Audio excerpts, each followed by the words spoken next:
Yo, what's up everybody? I'm Akeem Lawanson, and in today's Fix of Entertainment news, our first sighting of a mutant in the MCU, a Game of Thrones series gets toppled, and why Jared Leto's Joker won't be appearing in the Suicide Squad. Let's drop it.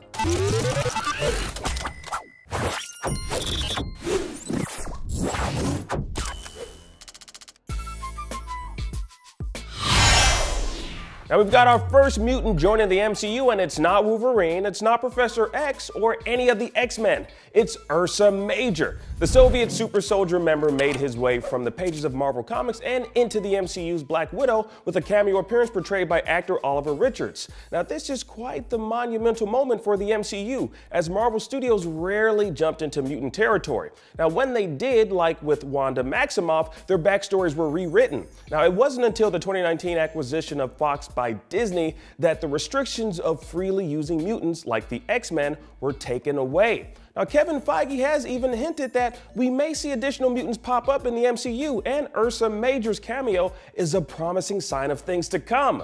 Now, in a post on Instagram, Ursa Major himself, Oliver Richards, spoke on his defining moment in the MCU, along with sharing some images of Ursa from the pages of Marvel Comics. Now, he said, quote, "When production on set told me who I really was in Black Widow, I led some tears in my hotel room because my movie dream became true, being an official comic superhero. I can only hope Marvel will bring back Ursa in full form."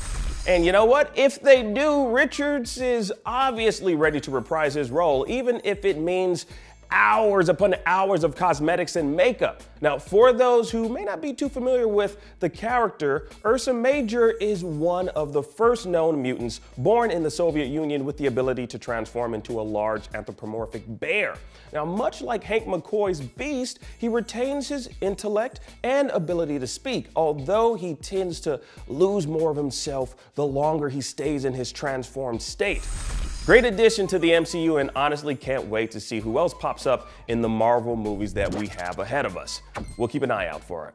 In other news, HBO Max has reportedly ordered 2 more animated Game of Thrones spin-offs while canceling one of their planned live-action spin-offs. Now, according to The Hollywood Reporter, HBO Max is now developing a total of 3 animated Game of Thrones spin-offs, with Flea Bottom, the live-action series which was set in the fictional slum of King's Landing, getting nixed.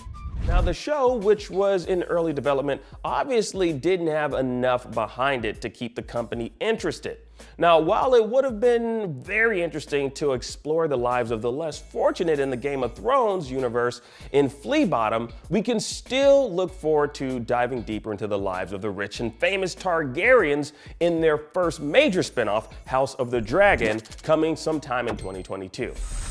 And finally, even though we've known this for quite some time, James Gunn told the New York Times why Jared Leto's Joker will not be appearing in the upcoming Suicide Squad movie. Now he said, quote, "I just don't know why Joker would be in the Suicide Squad. He wouldn't be helpful in that type of war situation." Fair enough. You know, if you think about it, you know, what the hell does the Joker have to offer as far as weaponry? What, he's got laughing gas, a couple of goons to do his bidding? Yeah, no, it's a good call. Good call on having Joker sit this one out, Mr. Gunn. He'd just be a distraction for Harley anyway. And that about does it for your entertainment fix for today. I'm Akeem Lawanson, and thank you all so much for watching. And now that you're all caught up on the news, be sure to check out our review of Season 2 of Netflix's Beastars. Download the IGN app on all your devices, and for all things everything else, keep it locked right here on IGN.